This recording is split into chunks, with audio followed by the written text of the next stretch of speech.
you for tuning in to Exeter TV. The meeting will be starting shortly. While we wait, let's learn more about Exeter TV. Exeter TV is the town's public and government access channels, available on Comcast channels 98 and 22. Channel 98 is your channel. If you have an idea for a program, want to host your own talk show, or submit a film, we're here to get your content on television. On Channel 22, we bring you live and replay coverage of government meetings and other town updates. A third channel, Blue Hawk Media, is operated by SAU 16 and can be found on Channel 13, with all your school sports, events, and meetings. You can watch Exeter TV online at exeternh.tv, Apple TV, and on Roku. Find us on social media for extra content. Subscribe to our YouTube channel and hit the bell to get notified about live streams and new content. Tune in to our platforms every other Friday to watch the Exeter Bi-Weekly Report with recaps of recent events, updates from town departments, and messages from nonprofits in your area. If you head to our website, exeternh.tv, we invite you to sign up to our newsletter to receive monthly updates about new content, upcoming meetings, and more. We'd like to thank you for taking the time to watch Exeter TV and hope that you tune in to our other content as well.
2022 at 7 p.m. in the Nowak Room. I'm Langdon Plummer, Chair of the Board, and I'm asking the Board to introduce themselves. I'm going to start down with Dan, please. Introduce yourself. Sartran, alternate member of the planning Thank you. board. Aaron Brown. John Gruden. Jen Martel. Pete Cameron. Blind Plummer, Robin Tyner. alternate. Gwen English. And Nancy Belanger, Select Board Representative. Okay. Take me, Mr. Clerk, have we got all the regular members here? 1, 2, 3, 4, 5, Yeah, we 6, do. 7, yes, we do. Yeah. The regular. Yep, so everybody, okay. Stand as we are. Okay. First item on the agenda are the approval of minutes of September 22nd, 2022. Open for discussion.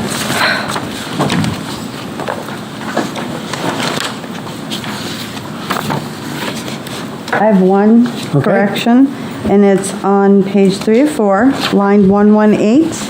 Sharon Circle, the spelling is incorrect. It's Charron.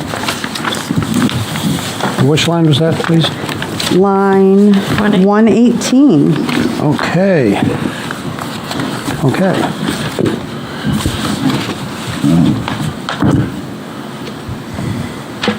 Gwen, anything? No? Pete, you got your glasses off. You must be serious. No, Oh, okay. surprise. Okay. Well, then I'd accept the motion to approve as presented. So moved. Second. Moved and seconded. All in favor, please indicate by saying aye. Aye. Aye. So be it. Nays? Abstentions? The ayes have it. Thank you very much. And new business public hearings, request by W. Scott Carlisle III for a compliance hearing on the conditional approval granted by the Planning Board on August 24th, 2017, for the proposed subdivision of an existing 10-plus parcel located off Epping Road into 3 parcels. Subject property is located in the I Industrial Zoning District. Tax map parcel number 40-12 and case number 17-26. And Dave, would you start us off on this, please? Thank you, sir.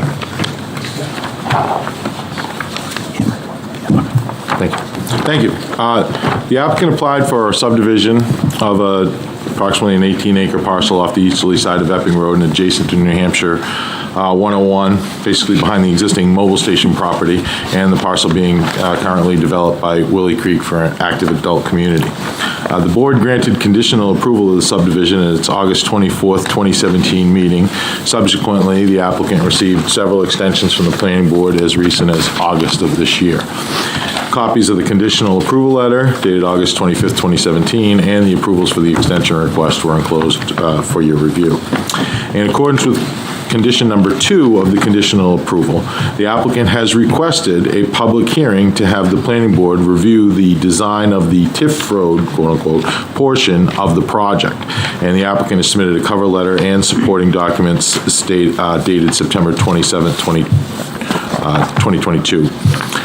I also, yesterday, you have in front of you, yesterday afternoon, I received an email with an attachment from DTC lawyers dated October 12th, 2022. I was unable to even look at it until today and printed it out. It does say it's via email and first-class mail, but I don't believe we've gotten anything in the mail yet, so I didn't have any copies, so I just made copies for the board and provided them to you.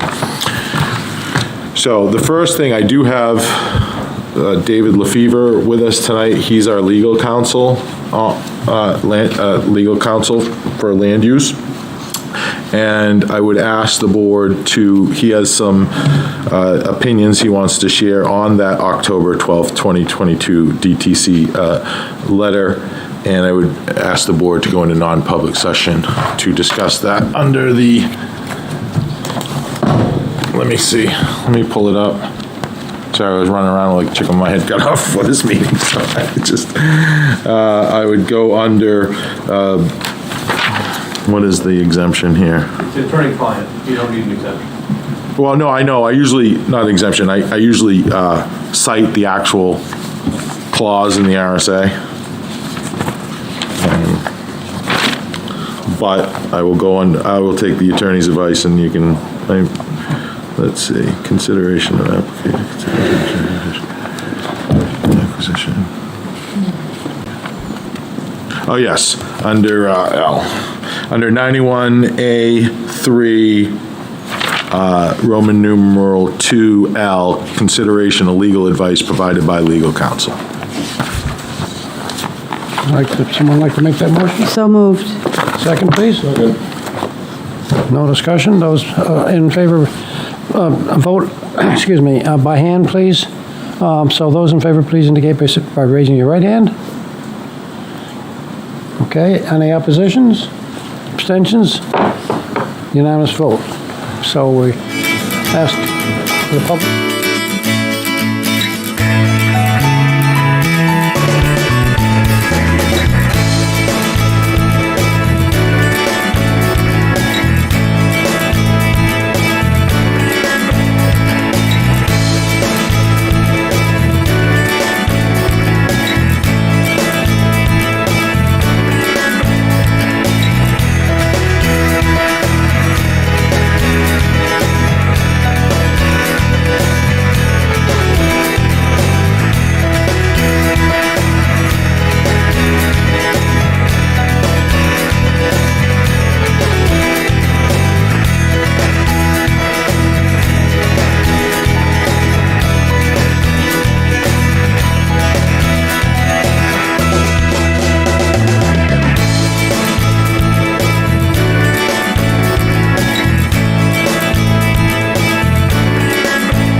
Mr. Chairman, members of the board, thank you. My name is Barry Geyer. I'm with Jones & Beach Engineers here for the applicant. With me tonight is the applicant, Scott Carlisle. He's actually out at the moment, and Mr. Russ Hilliard with Upton and Hatfield. As Dave said, this is a 3-lot subdivision that was approved at the end of Ray Farmstead Road. The subdivision was conditionally approved in 2017. We're before you tonight seeking approval of the design of the unbuilt portion of the road and the cul-de-sac terminus as required by Condition 2 of the conditions of approval. The road design was included in your package. The design has been reviewed by the town's Department of Public Works. An email indicating approval of the road by the Department of Public Works was also included in the package. With that, take any questions the board has. Okay. Any questions? No? No? Well, then let me open the public session of this meeting. So those who wish to speak, please step to the microphone and tell us who you are so our viewers at home can see us all right. And you? Sorry. And know who's speaking. Thank you, Bob. Good evening, Mr. Chair and board members. My name is Chris Hilson. I'm an attorney over at Donahue, Tucker, and Chandela. Some of you know me. I represent CKT and Associates, the abutter to the west of this subject property. And the letter that you have in front of you registers my client's objection to this approval. I'm going to keep my comments brief here tonight. You have gotten a lot of paper on this in the past. Hopefully you've read it. I'm just going to hit a few high points and mention one other thing that I think is very, very important.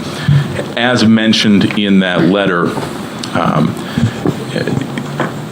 the approval from back in 2017 is void. This proposes to dedicate a public road across my client's property. My client was not named as an applicant. My client did not give authority to advance his proposal, nor authority to develop a public road across his property, or across CKT's property. That's problematic. Under your regs, you require that all owners of record be in the application. That's not happened. It wasn't the board's fault. It's simply the application was silent on that particular point. It becomes problematic for reasons that I'm going to address next, which is the plans in front of you are not ripe for approval. The plans in front of you are an excerpt of plans that were prepared as an interim basis in 2018 as part of a TIF agreement, which I won't belabor right now. The TIF agreement between my client and the town of Exeter talked about this plan is not going to be final. The town and my client will discuss alternate routes for this TIF road. That hasn't happened, and as I'm sure you recall, there's a lawsuit. The town sued my client to make sure that his proposal, his competing proposal, would not be approved. At present, that is still over in the Rockingham County Superior Courthouse. More importantly, however, some of the plans that you have been given here tonight to approve, they rely upon Cammon engineering plans, which you have only been given an excerpt. You've only been given 2 pages of a 14-page plan set. I have the entire plans here to share with you. I'm not going to make you go through the whole thing. There's one thing that I think is extraordinarily important. And so, I saw this. I picked up on the mic out here. If I speak, I don't know. No? No, you need, and that comes off In that the, case, you can take that one off. walk with that one. You can move around with You can that. walk and talk. Just pop it out of the folder. I'm going to shoot it out. Yeah. So what I have here are the entire plan set on which the applicant relies. I only have 10 copies. I didn't anticipate, I got 2 there, a few Aaron and Dan. But I'll represent to everybody that these are the entirety of the plan set. And we're not going to go through the whole thing. You have been given 2 of these pages.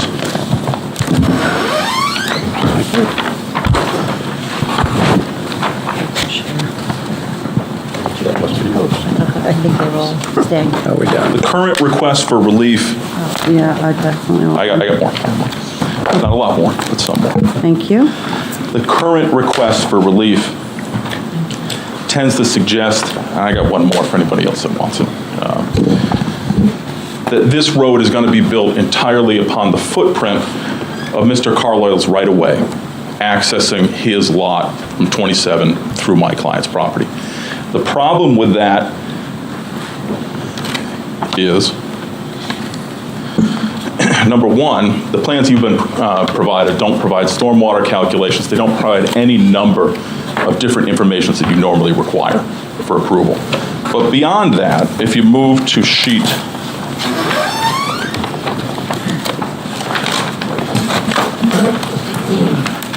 C1.42,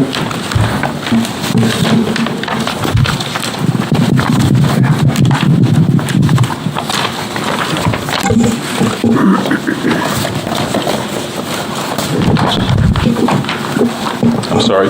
Why don't you turn, it's easier to look at. C1.51, the next page. It's just easier to see what I'm about to say. Look at Plan View B in the lower left-hand corner. This roadway is not going to be built within the footprint of the right-of-way. This roadway contemplates grading, cutting, erosion controls outside of the 50-foot right-of-way on property owned by my client. My client is not an applicant here in front of you. He has not licensed this improvement. He does not allow this improvement. And so you are being asked to approve and excerpt 2 pages of a 14-page plan that glaringly omits a very important point. It requires improvement on land that the applicant doesn't own, doesn't control, really doesn't have any argument that he has any right to.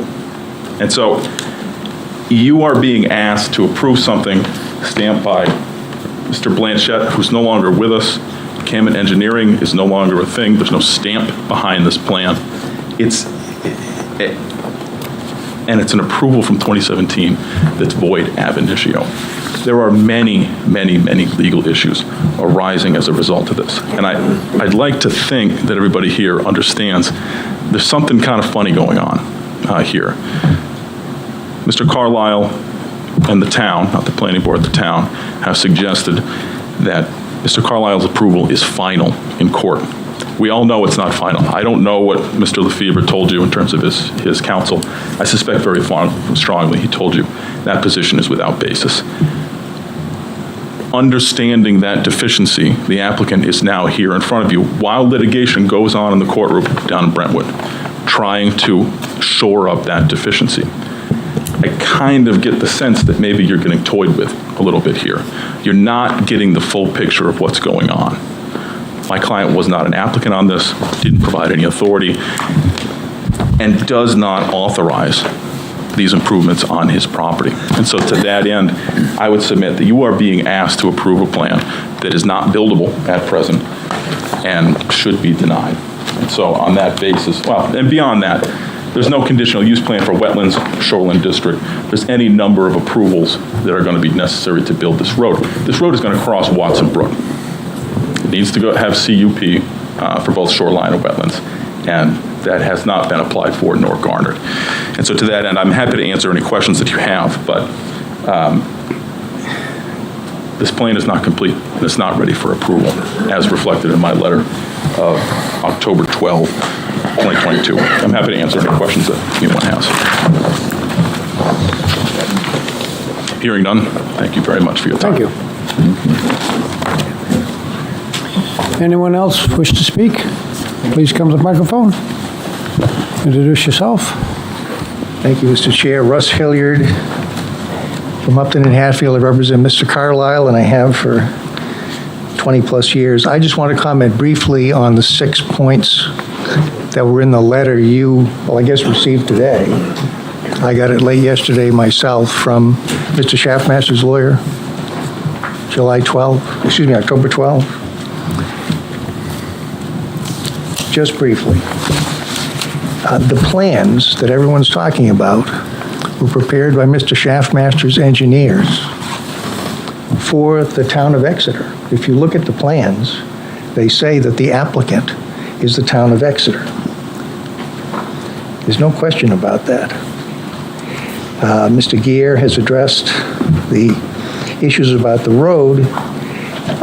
On point number 4 of that letter about the application being from the owner, the land that is being subdivided or was subdivided and developed in the easement to access that land are owned by Mr. Carlisle. He owns the land and he owns the easement that accesses it. So he is the owner. There's nothing defective about your action, his application, your action approving it in 2017. Point number 5 of the letter says that we didn't get authority from CAMET to submit the road design plan in 2017. Well, a couple of things. Number 1, the plans didn't exist in 2017. This design was done by CAMET for the town after we received our subdivision approval in 2017. And it also references in point number 5 of that letter that these road design plans are a quote-unquote plat. And I suggest to you that under land use planning law in New Hampshire, in your own governing rules and regulations, the plat is what the recorded subdivision plan is, not road design and other utility design. But in any event, more significantly, we didn't submit these road design plans in 2017 when we got our conditional approval because they didn't exist. They were done later on by Mr. Schaffmaster's engineers for the town. And finally, point number 6 challenges the validity of the notice that you provided to abutters in 2017 when we applied for subdivision approval and were approved. And the letter quotes the applicable statute. I suggest to you that it more than complies with the statute. And in this particular circumstance, where Mr. Schaffmaster is claiming that he didn't receive notice that this subdivision application contemplated the completion of the TIF road all the way from Epping Road to Mr. Carlisle's property as part of the TIF improvement district, rings somewhat hollow. He was a member of the TIF advisory board from the get-go, and the TIF plan from the get-go, 2015 in this town, contemplated the TIF road running from Epping Road to Mr. Carlisle's property line. There was nothing defective about your notice. That's all I needed to say, Mr. Chair. I wanted to respond to those points in the letter. Okay. Any questions from the board? Seeing none, thank you, sir. Thank you very much. Anyone else care to speak this evening? Dave, did you have any? Mr. Chair. Yes. It's not that we don't have questions, we've just got an awful lot here. Well, I won't call it all of a sudden, so that there are questions that are going to be forthcoming. Okay. I mean, I'm having to digest this, even though I thought I understood it back with the August letter. So I don't, the mere fact that I'm not saying anything does not mean that I don't have questions. Okay. I can't tell you what they are now, but I reserve that right, if I have to reserve that right, to ask questions. Yep. Thank you. Any other comments from the board? Before I close the public session, did you have some comments, Dave?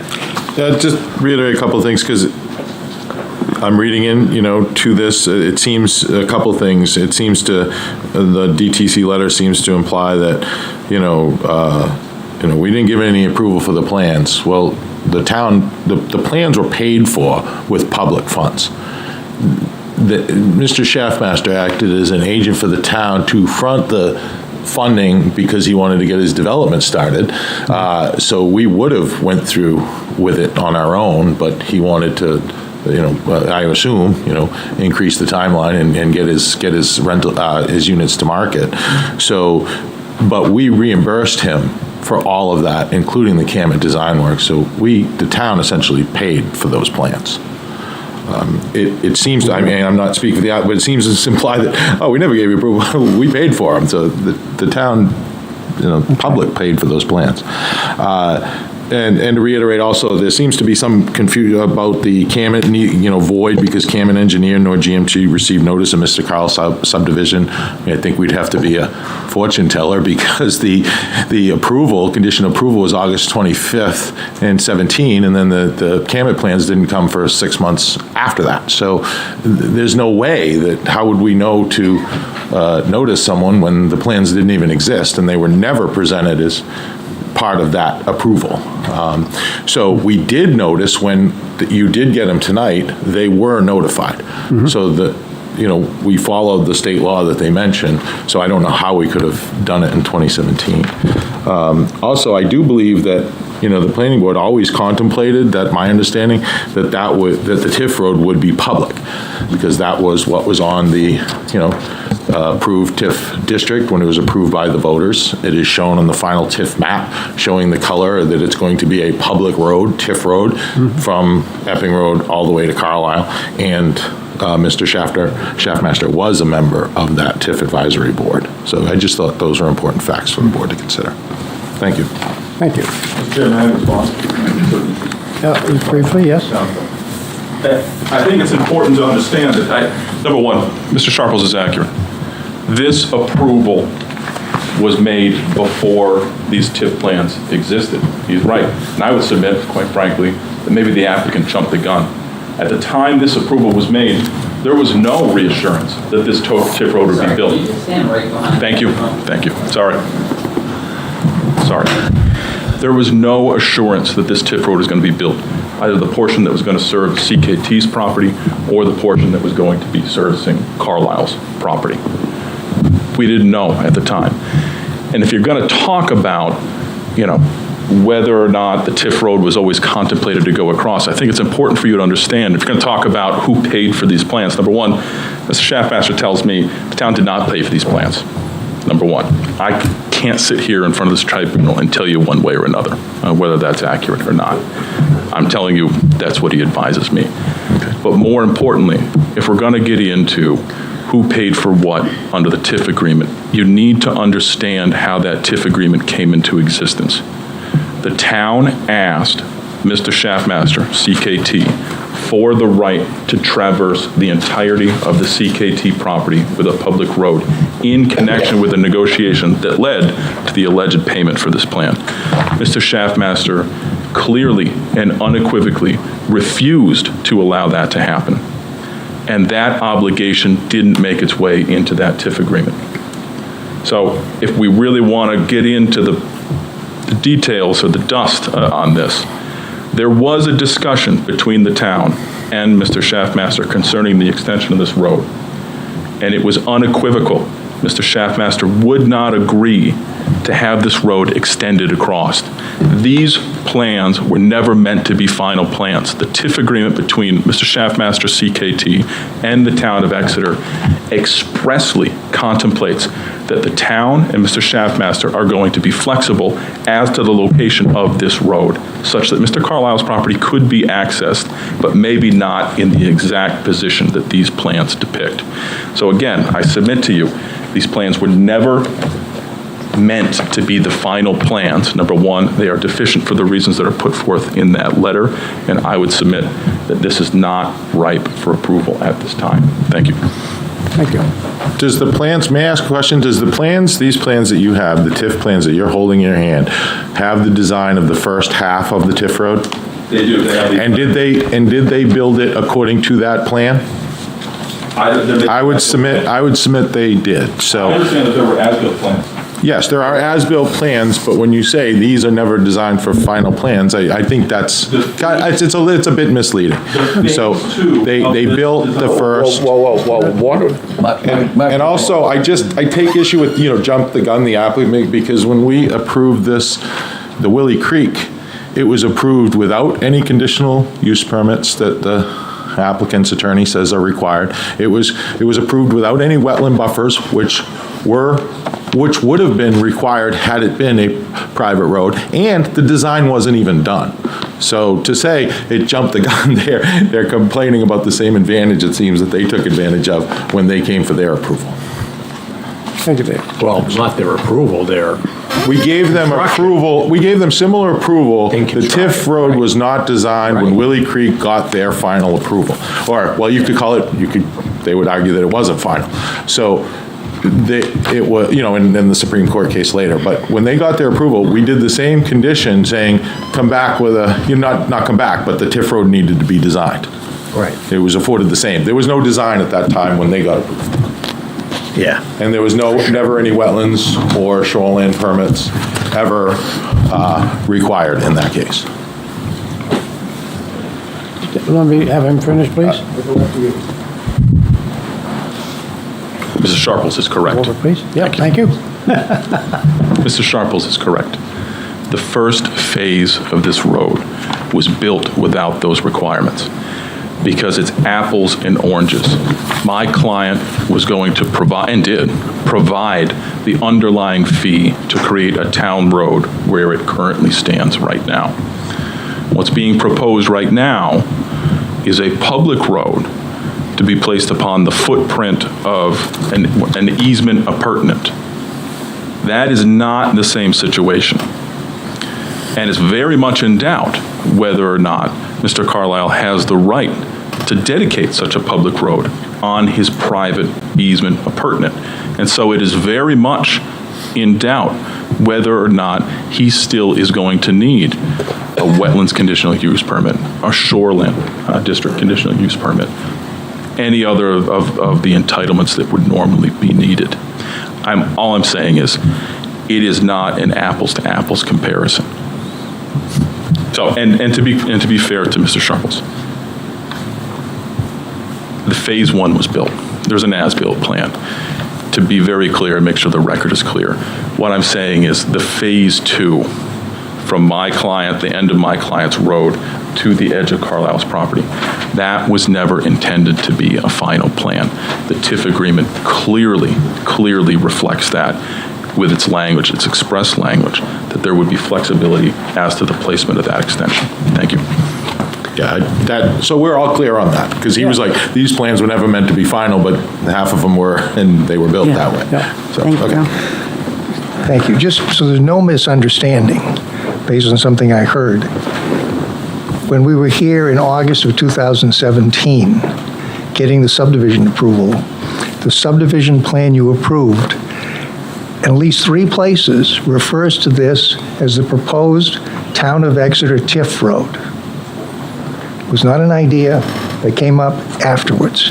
It was so labeled on the subdivision plan that was approved in 2017. Thank you. Thank you. Anyone else wish to speak? Now let me close the public session this time. So, I'm sorry, Lang. Excuse me, yes? Before you close that, I just want to say something, and then Please do. Please do. Can you open it up again? Okay. Can you open up the public hearing? I'll open up the public hearing. Thank you. for So, your comments? I want to be clear to the applicant and interested parties that my intention is to make a motion to continue this deliberation, at which time will be probably the next meeting, and the applicant and any other interested parties will likely not have a chance for input beyond tonight. So if you want to say anything else, do it now. Okay? Thank you. So I'm going to close the meeting at this, public session of this meeting at this point, and bring it back to the board. Okay, I'd like to make a motion. Yes, please. I'm making a motion to continue this hearing so the board can benefit from legal counsel and then properly deliberate. Second. Moved and seconded. Do we need a date certain, Dave? November 10th, November 10th? 7 o'clock? That works. Will that 7 go? PM, November 10th at 7 PM.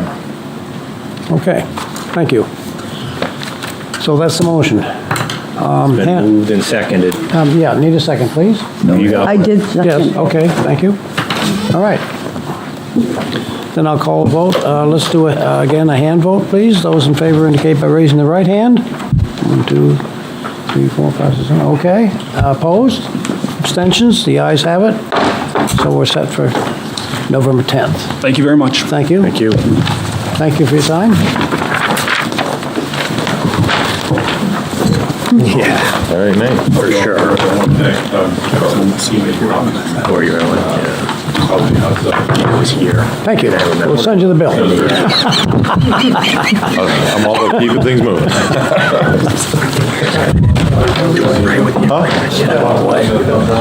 Yeah, Sure. Yep. history. Switch gears to He's not here for the other meeting. uncontroversial points.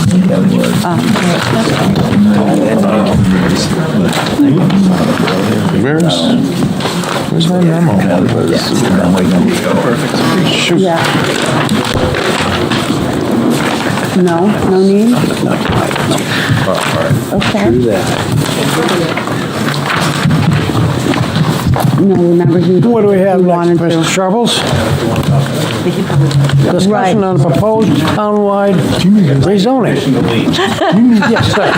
Can't get them to leave. I need to. Do you need a copy of this? Did you get a Does the board want to talk to council before we cut him loose? Yeah. Do you want to have a private session with him tonight or not? I would like to, but if no one else feels it's I necessary. think it's probably worth 10 minutes of the Yeah. town's I time. did too. Okay, I did too. I agree. So we need to make a motion to go back in I so private move. session. Or, I don't know, do we have to even do that? No. We don't need to do that? Oh, we don't need that. I withdraw my motion. Meeting. It's a non-public. It's a non-public. It's not a non-public. Not even a meeting. So sorry. We It is will. non-public. It is non-public. Your time will It's come. not, the public's being. No, it's not. It's not. It's Well, not. what we're doing is parsing hairs, which is, Okay. when you meet with a lawyer, it's not even considered to be a meeting under the right to know law. Okay. No, not It's yet. meeting, It's like collective bargaining. We'll have to a vote. couple of things where. so we're gonna have a cup of coffee and talk about it. The reason why we always did it in the past is usually I'm sitting here with an email. Yeah, relaying yeah, it. right. So then. That's different. That needs to be. So what's the process? We ask you to step up from there. Sure, absolutely. Thank you. So we're taking a recess. Taking a recess.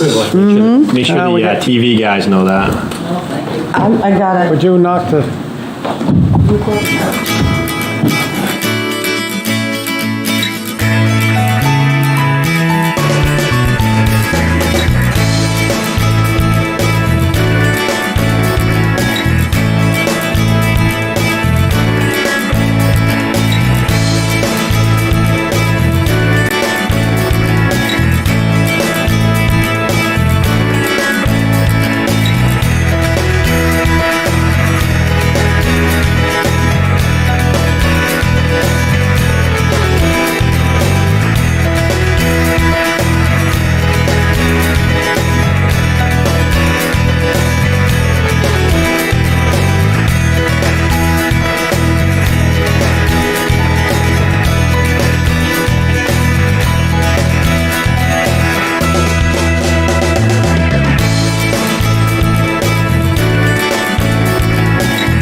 got so excited about this, Well- helping the town to get the tip in, and we got positive. Oh, yeah. Well,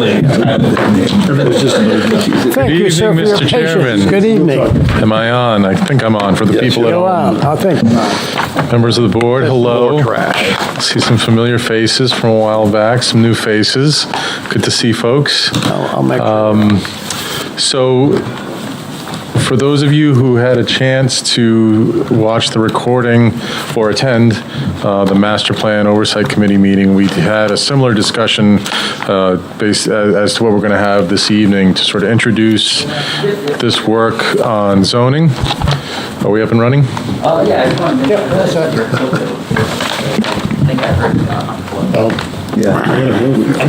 Unless you want. I think it's on.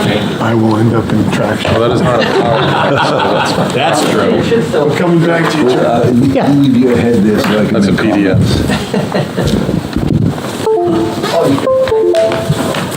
Yeah. Would you like to take a little nap here now? We won't get into the weeds on the maps anyway. I've been driving most of the day, so I'm a little dopey. So the project that we are initiating now is to take a step back and look at how the zoning districts as a whole function across the entirety of the community.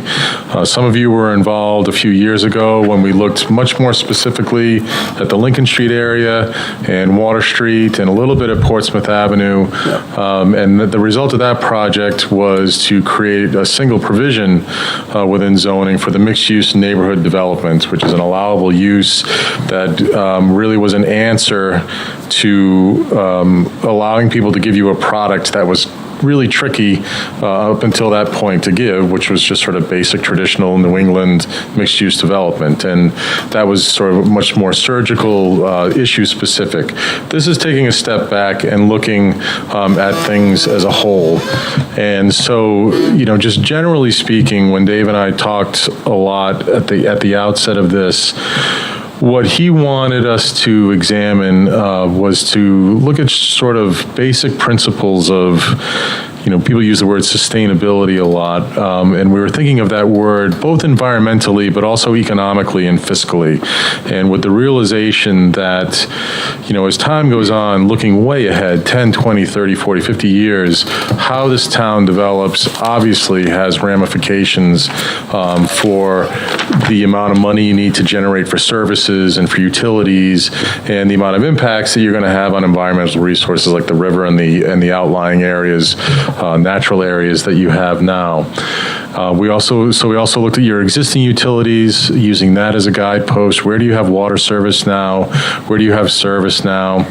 And then a colleague of mine and I, we were already pretty familiar with the town, but we did spend an entire day driving as many streets as we could, looking at all of these sort of off-the-path residential areas that maybe we hadn't spent a lot of time in previous projects, and getting a feel for really what these streets looked like, what these neighborhoods felt like, what the density was, how close together the housing was, how homogeneous or diverse the housing was, or the commercial areas were. And, getting down, looking at how these specific districts function. I don't have to tell you, you're practitioners, you work with the zoning that you have, but you do have 18 districts right now, which can be just fine. But when we see, 6, 7 residential districts, for example, that's when we start to ask, well, what was, we sort of look back in time, what was the inspiration for that? And this happens a lot. Exeter is not alone in this regard whatsoever. In communities, particularly in New England, that were well developed before zoning occurred, and where a lot of subdivisions took place before subdivision rules were either in place at all or updated to a level where they're more sophisticated now. And so lot sizes can differ, 10,000, 12,000, just by a little bit. And over time, in an effort to try to reduce the nonconformity conformity and the permits and all of those things, you try to get more surgical and create more and more residential districts in order to accommodate people and to accommodate nice neighborhoods, and maybe they can build their decks and their porches and their pools without having to go through a million hoops. That's one of the main reasons why this kind of thing happens. Or multifamily development proposals, or senior community proposals come in, and it causes all kinds of, stress about, can we accommodate this, and making specific zones. Office parks, you have two sort of technological park districts up there trying to accommodate, good proposals and economic development in your community. So you sort of go down that rabbit hole, and you keep making new districts as you go along. Step back, slow down, take a look at it. There are actually ways where we can consolidate districts, and instead of trying to make every little pocket work right for that particular neighborhood, let's build in flexibility so that the diversity of housing types, the diversity of business, the mix of uses that are already in place that make Exeter fantastic, can happen maybe a little bit more organically through conditional use permits, with the discretion of the board, with the master plan at your back, guiding your way through this. So I'm going to step over here real quick.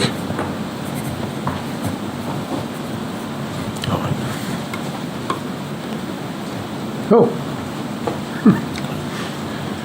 And so this is very much a work in progress, but that's not to say a lot of work hasn't gone into this.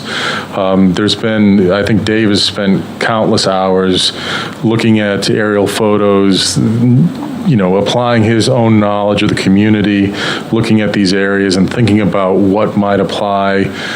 We did a lot of ground truthing out on our own reconnaissance, came back to the office, talked to Dave about what we saw, adjusted lines, and what you see here is, at this point in time, and this could change, but we have a draft map that has 9 districts instead of 18. And we've talked a lot about how does this work mechanically in terms of dealing with nonconformity and building in flexibility, and Dave's gotten some legal advice on some of the ideas that we've had. The planners come up with the ideas, we have to check them with the lawyers, and so we've been doing that. And we think we've got some good answers to do this sort of consolidation, which will simplify, what you have on the ground in terms of zoning, build in flexibility where it's appropriate, and really, speak to the goals as they're articulated in the master plan, and as you've been talking about it amongst yourselves, for developing these areas. And I'll just walk through really quickly kind of the basic ideas that we have here. And so you see where you have in today's map, in the outlying areas, you have this lighter yellow here, a little bit darker here. That's that gradation of residential. And as you would imagine, lightest density, sort of as we go closer to the center of town, that density increases. So the existing zoning today sort of follows that logic.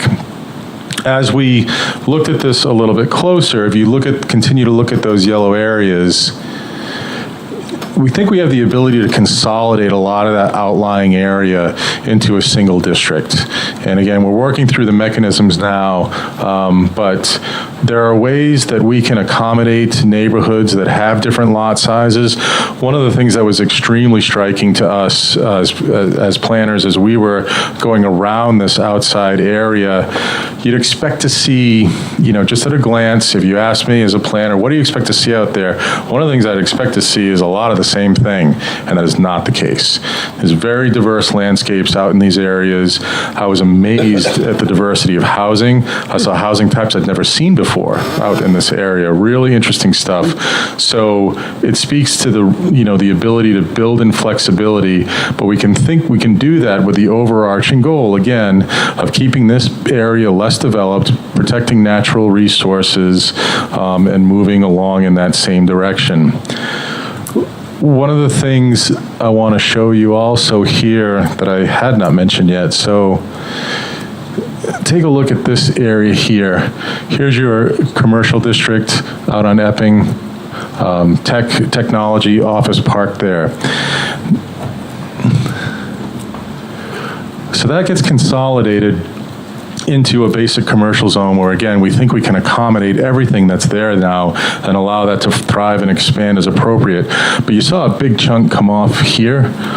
And basically, a lot of what Dave looked at in particular was where does it make sense to meet the lot lines on some of these areas, and also take out areas that are really just wetland, soaking wet out here. So if you saw the aerial photo, you realize that not only is that, divided off, there's a reason for that, is because it's undevelopable. So some of the housekeeping that we've done on this map is to look at those undevelopable areas and try to better match parcel lines as we've gone through. In our last project, the Lincoln Street, Water Street, Portsmouth Avenue areas identified as two different types of urban core. We'll get into the weeds on that and see how that plays out, but a lot of the work that we've already done is just going to inform that. We had a lot of great discussions in the community about what people loved about these areas, preserving, allowing for strategic infill, giving the flexibility for lots that were established long before zoning ever came into place, giving flexibility for lots that can never accommodate on-site parking because of the way they're developed today, and just allowing them to continue to thrive. A new district would be private education. I think we all understand what we're dealing there with Phillips Exeter. So today, my understanding is that Phillips Exeter, that's their main holding of land. They certainly own land outside of that, peripheral pieces, but this is where, when we think of Phillips Exeter, the private institution, that's the land they occupy and own. They are coming in for variances just constantly because it's a different thing, right? It doesn't fit the existing districts that you have today. They're all in the R2, all of this area. They're in a residential district, so they really can't do anything without coming in for variances, and there should be a better way to accommodate an institution. Or special exceptions. Or special exceptions, thank you, yes, in the town. A lot of the area, was this Holland out here, is standalone commercial. We can sort of respect that and, keep that as it is. I think one of the most interesting districts that you are going to see here is this RT residential transition. And a lot of this, there are some outlying areas here, but in and around sort of the core of Exeter, this is one of the most sort of diverse, eclectic mix of housing that you'll ever see. And again, it's just because it was all developed back before there was a standardization within zoning. And it's one of the things that is a tremendous asset to this community, being able to, walk through one street over to the next street to the next street, and none of them quite look the same, but there's sort of an overarching fabric that sort of knits this whole thing together. A lot of it is extremely walkable. So these areas are great places for, infill and renovation, possible expansion, and are going to be, spaces that can really help Exeter grow in a way that, isn't extremely visually disruptive and sort of like fits in with the character that's been here for well over a century. So that is really the goal of that. We have identified a few outlying areas. Those two bottom left residential transition Riverwoods, because they really didn't want to make them their own district, but they are different from neighborhood preservation because they have several hundred units, elderly, congregate care, assisted living, independent living facilities. They're got 3 campuses, so so I put them in there for now. Right. See how it shakes out when we... So we'll see how that shakes out. The mobile home parks are shown here in this sort of burnt orange color, so we've accommodated for that. And this is really sort of the general approach that we're looking at. Obviously, the devil's in the details. There's a lot of work for us to do to sort of bring this to the finish line. I should say there's a number of pieces that we're just not going to address. We're not going to look at some of the individual uses, like innovative subdivisions or signage. We're not going to look at, to the extent that we may need to do housekeeping, when we change the names of the districts, we'll go through the entire ordinance and make sure that that's all in line. And so that'll take some thinking and some adjustment, but we're not going to dig deep into your signage ordinance as part of this. Just sort of leave that for another day. So there'll be plenty of pieces that sort of that stay as they are today. But, the use table, the district boundaries, the dimensional requirements, nonconformity, these are really going to be the sort of the centerpiece of this project as we go forward. Right now, we're just working. That's really the best way to describe it. On the phone, emails with Dave back and forth, drafting. We've got a use table together. We've got a draft of a dimensional table. A lot of that stuff will get thrown out and retooled and do it again. So we're just in that workshopping phase right now where we're pushing through this and testing ideas between us and between Dave, and we'll take whatever input. I did bring some hard copy boards of these maps that I'll leave behind so you can get a look at it. Some of those maps include parcel lines, so this will help you orient when you do take the time to look through this. So this is the existing zoning with the parcels. Here's the proposed with the parcels. So you get a sense of, how this plays out. That you may recognize different areas, but, you get a feel for the way this area is developed with this kind of lot size out here, and then the way things, sort of scrunch up in here. So that is an overview. I'll stop talking because we do want to give you time to ask questions or give advice as we go forward.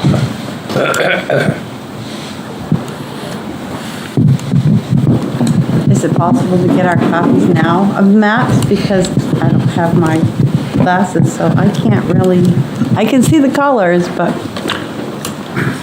Oh, we have do we not have like 11 by 17 packets? No, it's okay, I'll wait then. It's fine. Dave, is this on the website? Not yet. This is the first I'm seeing of it too with this. That's not true. I mean, we've been working on this, Thank but you. as Now I can he see. created these maps with the scale and so forth, that's just today. Okay. So at some point, we will put them on the website. And that's basically right now is just, this is kind of the first blush. Brought it to the MPOC we didn't even have that, kind of at the MPOC, and now we're just, presenting it to the planning board, just kind of get initial thoughts, initial questions, comments you may have. Because it is fluid. For example, I already know I made a mistake on that. I didn't include just north of 101 on Epping Road. There's an island there that should be commercial because there's really no other use for it. It's kind of a hump right now. You know that hump where you take a right on Watson Road and it's on the right? Doggy daycare? No, that's further down, but there's a big undeveloped hump basically separates between Watson Road and the highway. Yes. There's no real good use for that as like low-density residential. else need to say If it would ever be about it? used, it would probably be more appropriate as commercial. So that district will continue across the street and down toward that doggy daycare, like you said, to recognize that we hadn't gotten to that. So this is not by any means final. It's an extremely conceptual draft. Right. What's the impact on my property, whatever it is, when all of a sudden the zoning changes? Not all of a sudden, but the zoning that my structure was built under, and thus and so, maybe there is no impact. It's just now you've zoned differently. I mean, it's going to depend on the area, but sort of the overarching goal is not to reduce what people can do. In a lot of ways, we're changing how they do it. So, for example, moving from special exception to conditional use is probably something that you're going to see a fair bit of in order to sort of keep the permits in one place. There may be places, I think, for example, where your ordinance today uses water and sewer as as an adjustment point sometimes. Like you will have stricter requirements if you don't have water and sewer. That is something that we're going to look at. So, for example, there may be, and this is a big maybe, there may be reduction in the extent of what you can do if you don't have water and sewer, but there is no sense that anybody's, certainly no one's going to be able to lose their ability to develop their land. That's not part of this. I think primarily, primarily, we're looking at a lot of ways to make things easier. The Phillips Exeter is an obvious example, but there are little spots, for example, out in residential areas that have commercial use on them. Yep. And a lot of these commercial uses are clearly valued by the neighborhood, and they serve people in that neighborhood or people driving by. Those, we need to clean up that owner's ability to thrive on that spot. So some of the stuff that we're looking at, for example, is if a lot, zoning works as a very blunt instrument, and that's part of the problem with an environment like this, right? You're not down in Virginia or South Carolina just like building massive tracts of land. This is a very different environment. And so when you have lots, like a typical ordinance will say, well, this is your minimum lot size, done. Yep. And that creates all kinds of issues in these types of communities because a lot of lots won't meet that. And so, for example, one of the tools that we're playing with is that lots that predate whenever this may be adopted, if they don't meet that minimum lot size, let's say, for example, it's 10,000 square feet, and there happens to be a neighborhood with a bunch of 8,000 square foot, well, we're not going to say that those are just flat non-conforming and sort of the typical rules of non-conformity apply. We're going to say, those lots, what we're going to do there is we might adjust your setbacks in proportion to how far you're below. Yep. So, if you're an 8,000 square foot lot, you're 80% of the minimum lot size. So let's shrink your setbacks by 80%. Maybe that won't capture everything, but it'll give a little bit. And it may give enough to keep somebody away from the zoning board of adjustment or whatever that may be. So tools like that, that let things slide along a scale within an individual district will hopefully provide some flexibility. The same thing with use. I would like to, those commercial uses that we talked about in neighborhood areas, I personally would like to capture as many of those on the map as possible, as appropriate, so that there's really no concern. But if there is a non-conforming use and it was, established lawfully before this gets adopted, allowing that use to expand or maintain itself, within the setbacks, so long as it doesn't increase, right? So the legal term is you can expand as long as you don't increase any nonconformity on the site. So if you're not going over that setback line, if you're not going over that height line, you can do a little adjustment to your neighborhood shop or to whatever business operation you have, and keep going forward with that until it's time to shut your doors 20 years from now, and then it turns over. So little tools that could potentially make a big difference in the aggregate to allow people to, again, slide along a scale or get some relief up front without having to go to multiple boards and jump through multiple hoops in order to do small things, small improvements to their property. Lang, what I like about this is, there's two things I like about it. It's, first of all, it's informed by the master plan process that we did, which probably had the most vigorous and rigorous public input that this town has ever managed to muster. Yep. So I love that it's informed by that master planning process. But then I also like the fact that it's it's consolidating the insights from that master plan process. And, for instance, that master planning process talked about development should be focused on Epping Road, downtown, Portsmouth Ave, Holland Way. Those are kind of the four. And this is acknowledging that. So you've got a process that's being informed by it, but then it's also consolidating those insights from that rigorous public process.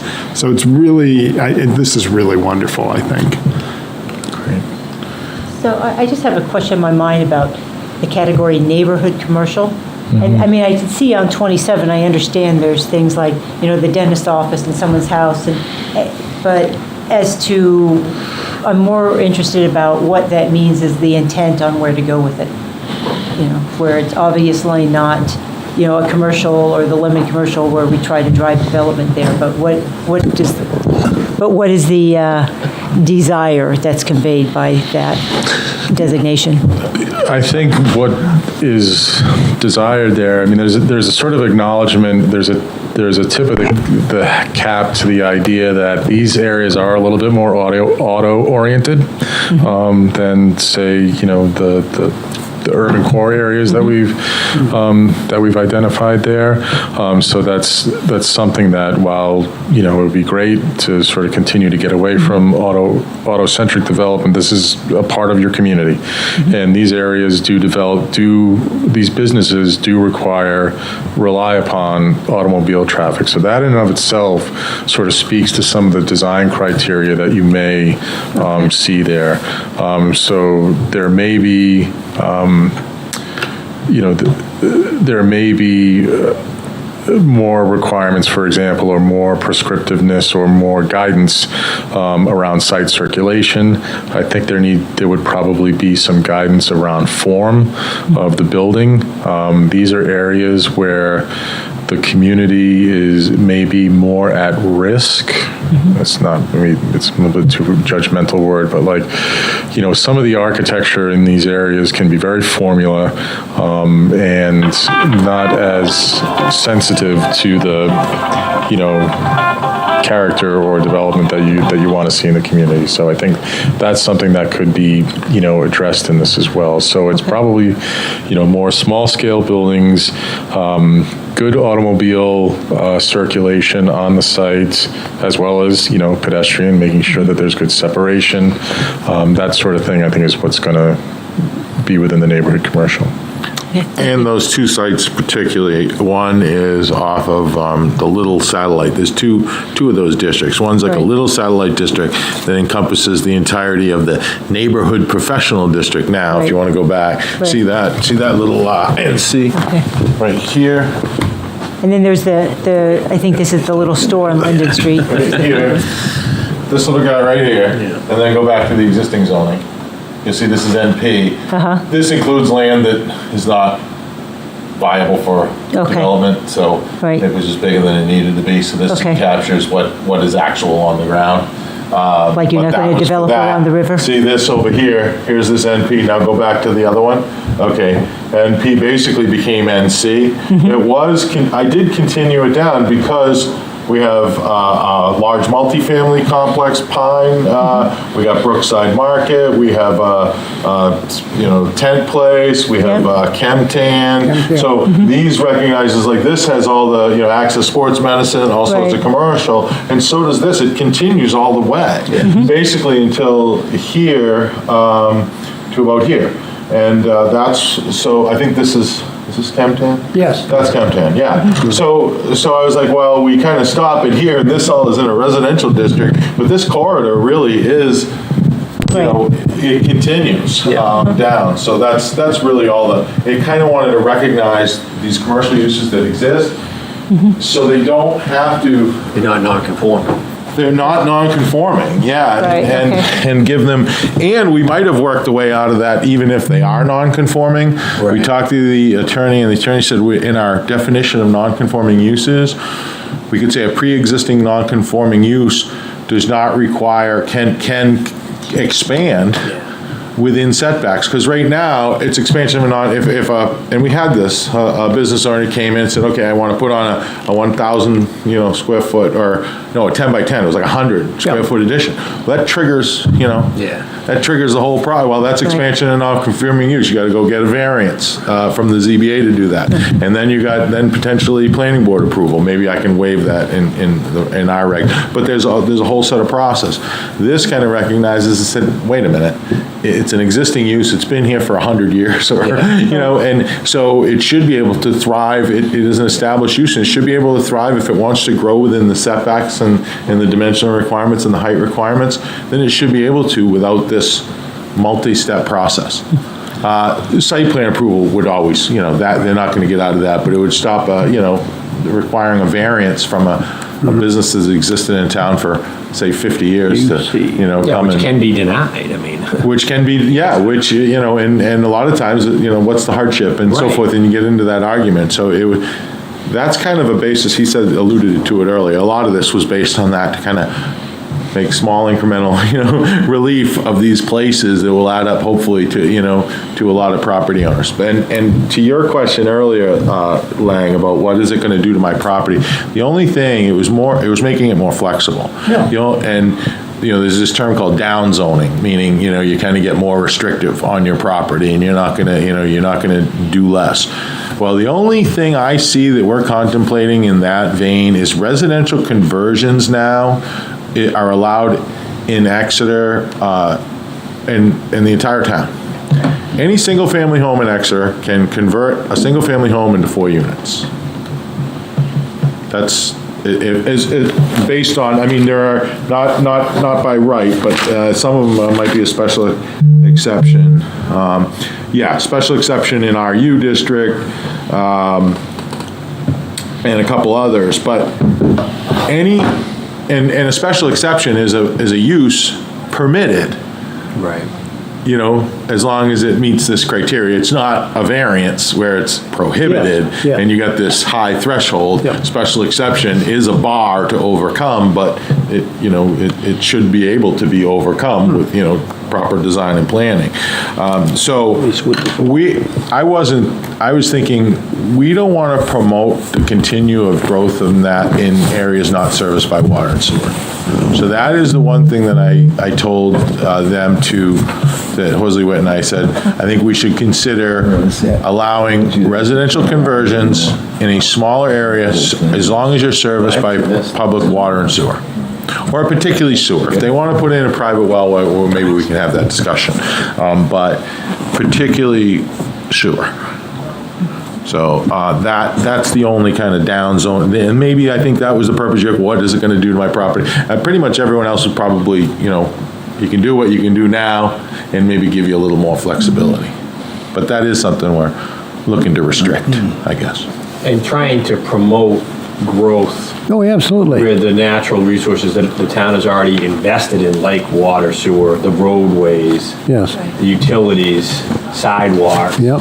And leverage those more for more citizens. Yep. Versus continuing to build new roads that serve very few citizens or new citizens, but cost the town a lot to maintain over the years. Which I gotta say, Dave, I want to thank you. Good.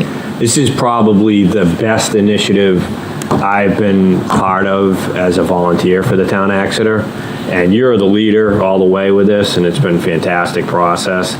I really want to thank you publicly because I appreciate the work you're doing, and I think it's great. It really is proactive, and not driven by the market either. So I think that's really exciting for me to kind of look forward and what we will hopefully all be leaving our children and grandchildren, that we thought this stuff through now when we're struggling. You can see what's going on in our climate and trying to balance that as well. And this should help that. That's one of the big benefits. So thank you. Well said. Other thoughts, questions, comments? And as far as when we'll see you next, we're playing it by ear. We're moving as quickly as we can while being, as careful as we can. So, we're, like Dave said, every time we look at this, something changes at this point, whether it be the map or the language that we're developing. So, as soon as we think we've got something good enough to bring forward, we will. I'd just spoken earlier, I think, the meeting we had about some public input or to reflect upon it as we move ahead. Yeah, and we're open to suggestions on, sort of the best way to get this sort of thing out to the public. We've done a lot of this work in the past, and, I think it's important to kind of put your best foot forward, to be transparent like we're being tonight, and let folks know that this is happening, but also not bringing something forward that's going to be half-baked and confusing, because that just can lead to all kinds of problems. Absolutely, yeah. So, but there's, we can get things up on websites and, share material and create little reader's guides and all of that sort of thing, and try to make this as accessible as possible, because sometimes zoning isn't super accessible. Certainly should make life easier if you're cutting That is quantity. the goal. That is the goal. And that's what we're thinking with the public input. Just kind of reiterate and say it in a different way, what Nate just said, was that, when we went through the master plan process is a visioning process. We go and we just with a blank slate and go to people and say, what do you want? What are your concerns? What are your issues? There are no boundaries. Let's just have a brainstorming session and write all your ideas. That's kind of how you start that master planning session. And then, it's kind of a funnel, the top of the funnel, you just heap everything in there. And then over time, you kind of refine it. With a zoning issue, it's so technical. It's not really what do you want to see in zoning? It's almost formulate, what you want and why you want to do it, and have a good argument, and then bring that to the public and get reactions one way or the other, so they kind of know the direction.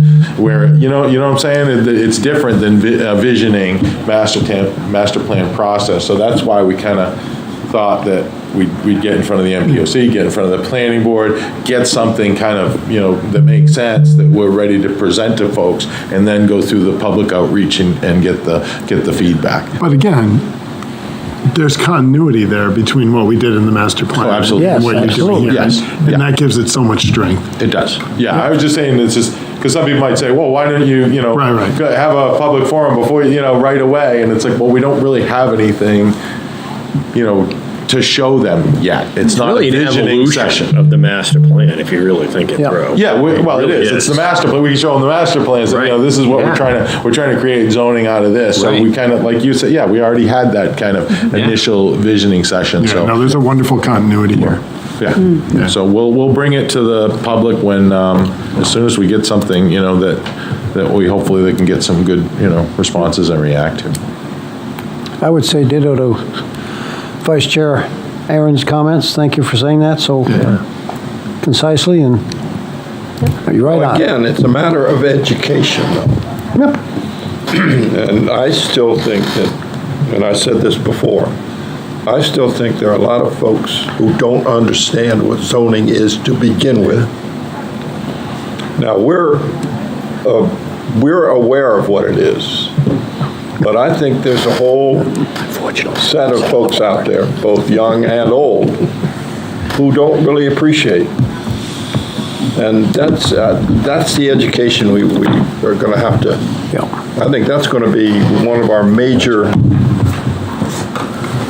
needs, is to be sure that we have, so that people understand when we come forward with something like this, then they have some idea. Yeah, we're going to do our best. I think that's a really good point, because this is going to eventually have to go to a vote, right? Yes. So we can all approve it, but this is a huge change, and I feel like some people will be like, whoa, I don't like change. So as long as they understand what the change means, what's it going to cost us? Yeah, so like I said, the goal was we're moving ahead, in the town, so I'll say it again, probably a broken record by now, but in town you kind of get one shot a year, and it's, in March, but we are trying to work towards it. You know, we got a few more months till we have to get something finalized for the warrant, so we're proceeding with that. But if the board doesn't understand it and doesn't feel comfortable to get it on this year, then obviously it's not ready to get on this year, and we'll continue work through and shoot to get it on to 2024. But we are proceeding as if, you know, we're just at least making an effort to try to, you know, do it under the 2023 timeline. Well, thank you for your time and your efforts. And good to see you all. And working with Dave. I said board again. You want the board? Yeah. And the Nancy board. wants the board. What time is it again? So just put it in our pocket. Passing the board back. Just fold it up. Any, Yeah, no kidding. Good luck. Thank you. any master plan discussion, or have we just had it? I think we just had Okay, it. thank you. Any field modifications, Dave? No field modifications, but there was did I tell you that I released the primrose completely last time? I think, okay. Yes, you Never did. mind. We meet every 2 weeks, so I forget. That was the last one I did, but I already Yep. talked about it. Bond or credit reduction? I released the primrose. Yep. Completely. Because before, I thought we just released part of it. That's right. I didn't, yes, so You've done that way, yep. because the vegetation was not established.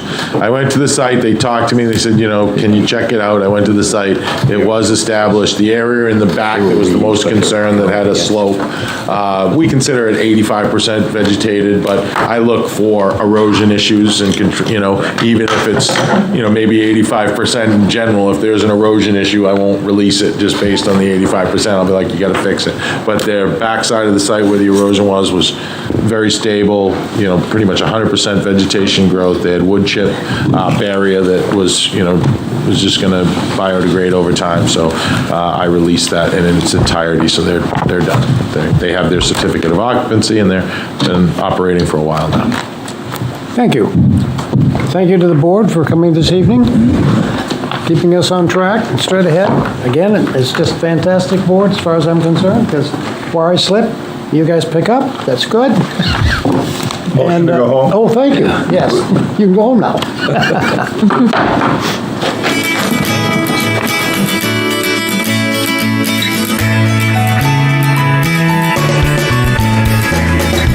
Thank you for tuning in to Exeter TV.